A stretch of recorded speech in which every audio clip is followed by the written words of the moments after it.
COVID-19 দ্বিতীয় বিশ্বযুদ্ধৰ পিছত বিশ্বৰ বৃহত্তম প্ৰত্যাহ্বান বুলি প্ৰধানমন্ত্ৰী নৰেন্দ্ৰ মোদীৰ মন্তব্য।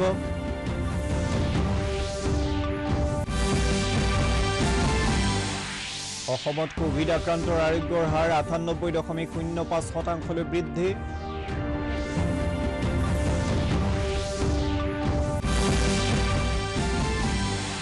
আৰু দুলিয়াজানত আছুৰ অধিৱেশনৰ সামৰণি, নতুন নেতৃত্বক দায়িত্ব প্ৰদান।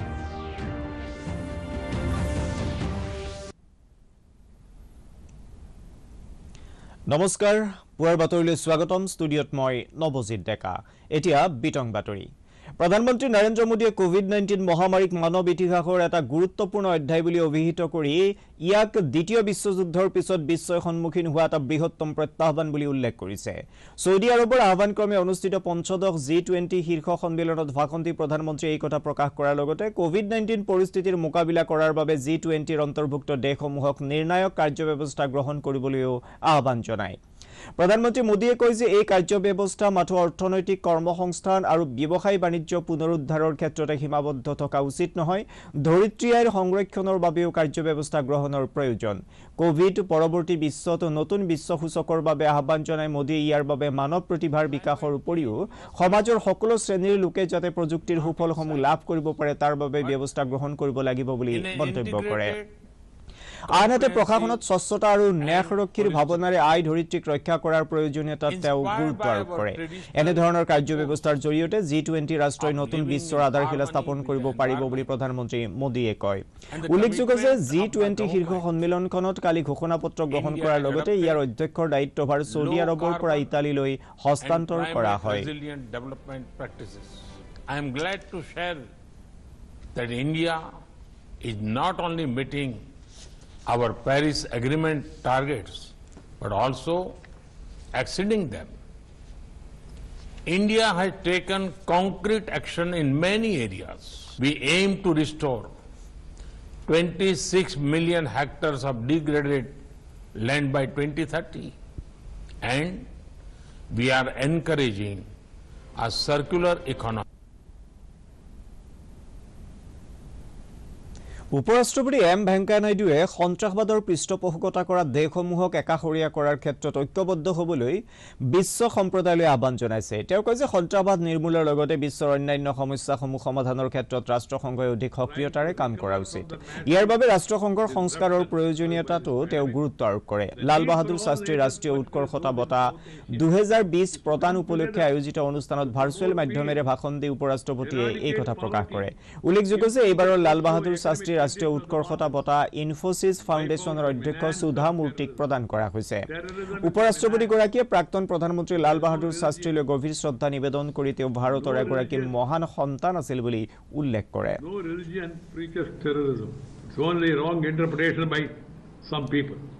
No country is safe from the scourge of terrorism, and it's high time for the United Nations to complete the deliberations in India's long-pending proposal, Comprehensive Convention on International Terrorism adopted.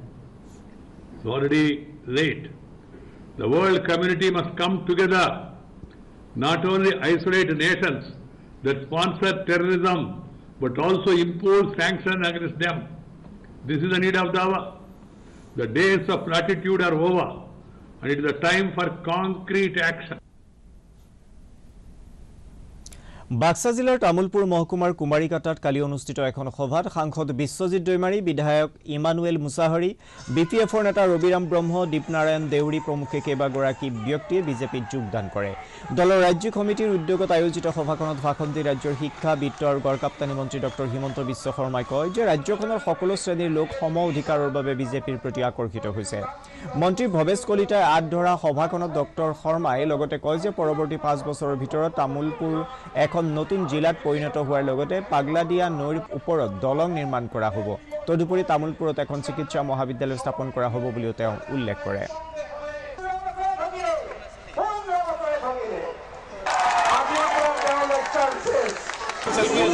তাৰিখৰ পিছত আগ্ৰামা মহিলাই পৰামৰ্শ দিয়ে মই চাই ল'ম বৰ্তমানতো আপোনালোকে ইয়াত অৱস্থা দেখিছে বৰ্তমান আমাৰ বিজেপিৰ চৰকাৰখন বিটিচিত হৈ লওক তাৰপিছত আগ্ৰামা মহিলাৰ কথা আমি চিন্তা কৰিম অসমত কোভিড আক্ৰান্ত লোকৰ আৰোগ্যৰ হাৰ 98.05% হৈছে স্বাস্থ্যমন্ত্ৰী ডক্টৰ হিমন্ত বিশ্ব শৰ্মাই টুইটযোগে সদৰি কৰা অনুসৰি ৰাজ্যত কোভিডৰ পৰা আৰোগ্য হোৱা লোকৰ সংখ্যা 2,07,394 লৈ বৃদ্ধি পাইছে শেহতীয়াকৈ 9,994 গৰাকী লোকৰ নমুনা পৰীক্ষা কৰাৰ পিছত 86 গৰাকীৰ দেহত নতুনকৈ কৰোনাৰ সংক্ৰমণ ধৰা পৰে ইয়াৰ ভিতৰত কামৰূপ মহানগৰৰ 20 গৰাকী লোক আছে ইয়াকে লৈ ৰাজ্যত মুঠ আক্ৰান্তৰ সংখ্যা 2,11,513 লৈ বৃদ্ধি পাইছে আক্ৰান্তৰ হাৰ হৈছে 0.86% বৰ্তমানে ৰাজ্যত 3,142 গৰাকী ৰোগী চিকিৎসাধীন হৈ আছে শেহতীয়াকৈ যোৰহাট আৰু চিৰাং জিলাত এগৰাকীকৈ ৰোগীৰ মৃত্যু হোৱাৰ পিছত ৰাজ্যত কোভিডত মৃত্যু হোৱা লোকৰ সংখ্যা 973 লৈ বৃদ্ধি পাইছে মৃত্যুৰ হাৰ হৈছে 0.46%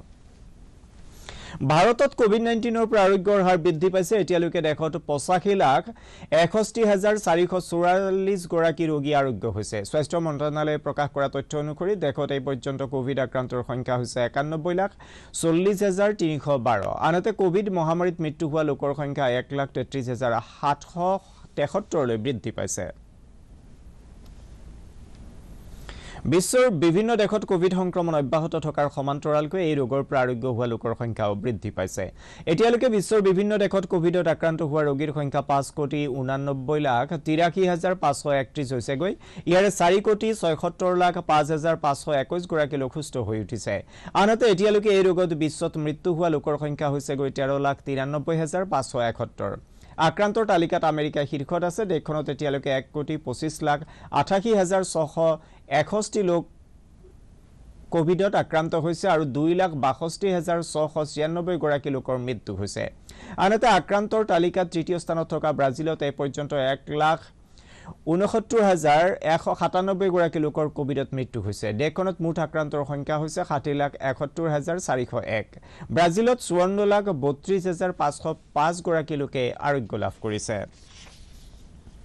সমগ্ৰ বিশ্বতে কৰোনাৰ প্ৰতিষেধক প্ৰস্তুত কৰিবলৈ বিভিন্ন দেশৰ বিজ্ঞানীসকলে দিনে ৰাতিয়ে প্ৰচেষ্টা চলাই আছে আৰু কেইবাটাও প্ৰতিষেধকে ইতিমধ্যে অগ্ৰগতি লাভ কৰিছে দেশত প্ৰতিষেধক উপলব্ধ হোৱাৰ লগে লগে ইয়াৰ উপযুক্ত বিতৰণ ব্যৱস্থা এটা গঢ়ি তুলিবলৈ কেন্দ্ৰীয় চৰকাৰে ইতিমধ্যে ব্যৱস্থা গ্ৰহণ কৰিছে এই সম্পৰ্কে আলোচনাৰ বাবে ৰসায়ন আৰু সাৰ বিভাগৰ স্থায়ী সমিতিৰ সৈতে এখন গুৰুত্বপূৰ্ণ বৈঠক অনুষ্ঠিত হয় কালি আনহাতে প্ৰতিষেধক উদ্ভাৱন ফলপ্ৰসূ হোৱাৰ পিছত ইয়াক তৎকালীন ভাবে বিতৰণ কৰাৰ ক্ষেত্ৰত অগ্ৰাধিকাৰমূলক ব্যৱস্থা গ্ৰহণ কৰিবলৈ বিশ্ব স্বাস্থ্য সংস্থা ইতিমধ্যে আহ্বান জনাইছে বিশ্ব স্বাস্থ্য সংস্থাই জানিবলৈ দিয়া মতে স্বাস্থ্যকৰ্মী চিকিৎসক বয়োজ্যেষ্ঠ নাগৰিক আৰু পূৰ্বৰে পৰা অসুস্থ হৈ থকা লোকসকলক প্ৰথমে প্ৰতিষেধক প্ৰদান কৰা হ'ব প্ৰতিষেধকৰ পৰীক্ষাত অক্সফোৰ্ডৰ মডাৰ্না আৰু আমেৰিকাৰ ফাইজাৰ আৰু বায়োটেকে 94.5% সফলতা অৰ্জন কৰা বুলি জানিব পৰা গৈছে ইপিনে বিশ্বৰ প্ৰথমটো পঞ্জীকৃত ৰাছিয়ান প্ৰতিষেধকৰ পৰীক্ষা ভাৰতত সম্পন্ন কৰিবলৈ ব্যৱস্থা গ্ৰহণ কৰা হৈছে ডক্টৰ ৰেড্ডি নামৰ প্ৰখ্যাত ঔষধ প্ৰস্তুতকাৰী প্ৰতিষ্ঠানটো এই প্ৰতিষেধক ভাৰতলৈ আনিছে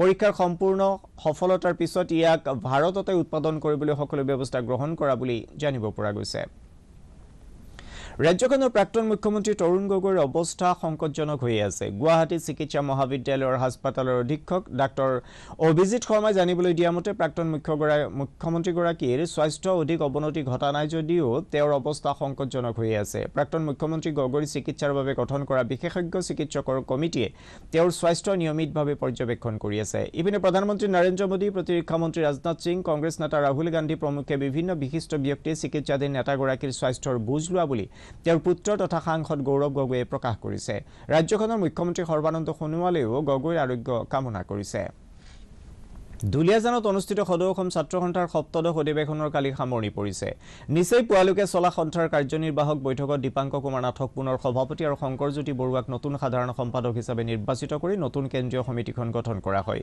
পুনৰ সভাপতি হিচাপে নিৰ্বাচিত কৰাৰ বাবে দীপাংক কুমাৰ নাথে ছাত্ৰ সংগঠনটোৰ সদস্যসকলক ধন্যবাদ জ্ঞাপন কৰে আনহাতে নৱনিৰ্বাচিত সাধাৰণ সম্পাদক শংকৰজ্যোতি বৰুৱাইও ছাত্ৰ সংগঠনটোৰ সকলো সদস্যলৈ ধন্যবাদ জ্ঞাপন কৰি সকলোৰে সহায় সহযোগিতা কামনা কৰে আনহাতে ডক্টৰ সমুজ্জ্বল কুমাৰ ভট্টাচাৰ্যক ছাত্ৰ সংগঠনটোৰ মুখ্য উপদেষ্টা পদত পুনৰ নিৰ্বাচিত কৰা হৈছে ইয়াৰ আগে ছাত্ৰ সংগঠনটোৰ বিদায়ী সাধাৰণ সম্পাদক লুৰিণজ্যোতি গগৈয়ে আবেগিক ভাষণ যোগে সদৌ অসম ছাত্ৰ সন্থাৰ পৰা বিদায় লোৱাৰ কথা ঘোষণা কৰে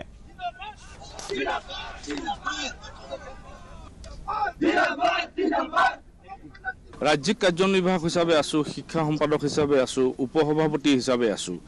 যেতিয়া যি দায়িত্ব দিছে মই তাকে পালন কৰিছোঁ।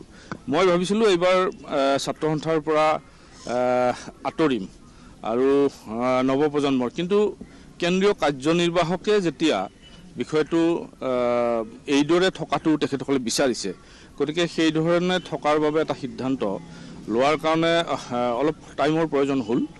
আৰু আজি এই ৰাতিপুৱাই যিহেতু এই কথাটো ঘোষণা হৈছে, মই ভাবোঁ যে অসমীয়া জাতিৰ স্বাৰ্থত ভৱিষ্যতে কাম কৰি যাম। কাৰণ কৰোনা মহামাৰী আমাক আটাইখিনি কথা শিকাই দিছে যে শ্ৰেণীকোঠা পাঠদানৰ অবিহনে আমাৰ ছাত্ৰ ছাত্ৰীসকলৰ শৈক্ষিক জীৱন অন্ধকাৰ বা শৈক্ষিক ভৱিষ্যত অন্ধকাৰ। গতিকে এনেকুৱা ধৰণৰ মহামাৰীবিলাকৰ ক্ষেত্ৰত যদি পুনৰ আহিবলগীয়া হয়, তেনেহ'লে আমাৰ ছাত্ৰ ছাত্ৰীসকলে কেনেকৈ আগবাঢ়ি যাব বা আমাৰ ছাত্ৰ ছাত্ৰীসকলে শৈক্ষিক ভৱিষ্যত কেনেকৈ আগবঢ়াই লৈ যাব, এই আটাইবিলাক কথা পুংখানুপুংখভাৱে আলোচনা কৰি ছাত্ৰ ছাত্ৰীসকলৰ সুৰক্ষিত শৈক্ষিক ভৱিষ্যত, লগতে অসমীয়া জাতিৰ এই জটিল সন্ধিখনত অসমৰ প্ৰতিটো সমস্যা কেনেকৈ সমাধান কৰিব পাৰি, ৰাইজক লগত লৈ ছাত্ৰ ছাত্ৰীসকলক লগত লৈ কেনেকৈ আগুৱাই লৈ যাব পাৰি, আৰু ইয়াৰ লগে লগে সদৌ অসম ছাত্ৰ সন্থাক কেনেকৈ গতিশীল ৰূপত আগুৱাই লৈ যাব পাৰি, এইবিলাকে আমাৰ বিটিচিৰ ৩৪ নম্বৰ খালিংদুৱাৰ পৰিষদীয় সমষ্টিৰ বেংবাৰীত কালি অনুষ্ঠিত এখন ৰাজহুৱা সভাত ভাষণ দি BPFৰ মুৰব্বী হাগ্ৰামা মহিলাৰে দল ত্যাগ কৰা নেতাসকলক কঠোৰ ভাষাৰে সমালোচনা কৰে। তেওঁ কয় যে বিটিচিৰ জনসাধাৰণ BPFৰ লগতে আছে আৰু দল ত্যাগ কৰা নেতাসকলে BPFৰ কোনো অনিষ্ট সাধন কৰিব নোৱাৰে। মহিলাৰীয়ে মন্ত্ৰী ডক্টৰ হিমন্ত বিশ্ব শৰ্মাকো সমালোচনা কৰে। সভাত মন্ত্ৰী ৰিহন দৈমাৰী, বিধায়কদ্বয় কমলী বসুমতাৰী আৰু মহেশ্বৰ বড়োকে ধৰি দলটোৰ বহুসংখ্যক নেতাকৰ্মী উপস্থিত আছিল। আমাৰ দলটো ত্যাগ কৰি বা এৰি পেলাই বিজেপিত সোমাইছে, এই সপোনটো কেতিয়াও ছাকচেছ নহ'ব। নাই এই কাৰণে কৈছোঁ মই, যিটো সপোনটো লৈ পেলাই বিজেপিত সোমাইছে এই সপোনটো কেতিয়াও ছাকচেছ নহয়। কেনেকৈ বেষ্ট উইচেছ থাকিব নিদিওঁ মই। নাই আমাৰ দল এৰি পেলাই যোৱা মানুহ মই কেনেকৈ বেষ্ট উইচেছ দিম। আমাৰতো ক'বলগীয়া একো নাই। তেওঁলোকে বিজেপিত গৈছে, আমাৰ এই সতীৰ্থ আছিলে। কিছু ব্যক্তিগত হ'লেও সেইটোতো ক্ষতিটো নিশ্চয় হ'ব মোৰ বোধেৰে, কিন্তু তেওঁলোকৰ লগত কোনো আমাৰ অসম জাতীয়তাবাদী যুৱ ছাত্ৰ পৰিষদৰ ঊনবিংশতিতম অধিৱেশনখন কালি নলবাৰী জিলাৰ বৰভাগত সামৰণি পৰে। এই উপলক্ষে অনুষ্ঠিত প্ৰতিনিধি সভাত ভাষণ দি পৰিষদৰ কেন্দ্ৰীয় সভাপতি ৰাণা প্ৰতাপ বৰুৱাই কয় যে যুৱ ছাত্ৰ পৰিষদে সদায় জাতীয় সংকটৰ সময়ত জাতিটোৰ সৰ্বাংগীন উন্নয়নৰ হকে মাত মাতি যাব। অধিৱেশনত পৰিষদৰ কেন্দ্ৰীয় উপদেষ্টা নলিনী ৰঞ্জন বৰুৱা, সহকাৰী সম্পাদক জিতুল ৰাজখোৱা প্ৰমুখে সংগঠনটোৰ বিষয়ববী আৰু নেতৃবৰ্গ উপস্থিত আছিল। ডিমা হাছাও জিলাৰ উমৰাংচত দুদিনীয়া কাৰ্যসূচীৰে ষষ্ঠ ফেলকন উৎসৱ অনুষ্ঠিত হয়। উমৰাংচ অঞ্চলত পৰিভ্ৰমী আমুৰ ফেলকন চৰাইৰ সুৰক্ষা সন্দৰ্ভত সজাগতা সৃষ্টিৰ উদ্দেশ্যে এই উৎসৱৰ আয়োজন কৰা হৈছে। উত্তৰ পূব পাৰ্বত্য স্বায়ত্তশাসিত পৰিষদৰ দেৱলাল গাৰ্লুচাই আনুষ্ঠানিকভাৱে এই উৎসৱ মুকলি কৰে। কাৰ্যসূচীৰ অংশ হিচাপে আলোচনা চক্ৰ, সাংস্কৃতিক অনুষ্ঠান আদি বিভিন্ন কাৰ্যসূচীৰ আয়োজন কৰা হয়। গুৱাহাটী দূৰদৰ্শন কেন্দ্ৰৰ বাতৰি আৰু অন্যান্য অনুষ্ঠানসমূহ আমাৰ ইউটিউব চেনেল DD নিউজ গুৱাহাটীৰ যোগেদিও চাব পাৰিব।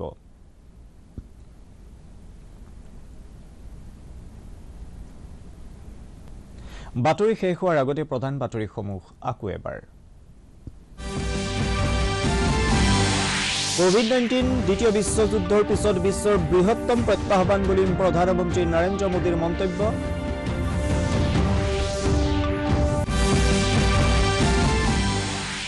অসমত কোভিড আক্ৰান্তৰ আৰোগ্যৰ হাৰ 98.05% বৃদ্ধি।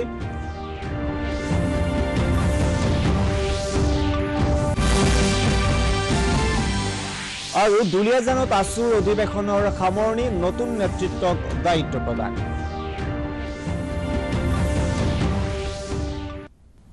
বাতৰিৰ পৰা বিদায় লোৱাৰ আগেয়ে এটা কথা মনত পেলাই দিছো, কৰোনাৰ বিৰুদ্ধে যুঁজত জয়ী হ'বলৈ শাৰীৰিক দূৰত্ব বজাই ৰাখক, সাবুনেৰে সঘনাই হাত ধুই থাকক বা হেণ্ড চেনিটাইজাৰ ব্যৱহাৰ কৰক আৰু সঠিকভাৱে মাস্ক পিন্ধিবলৈ নাপাহৰিব।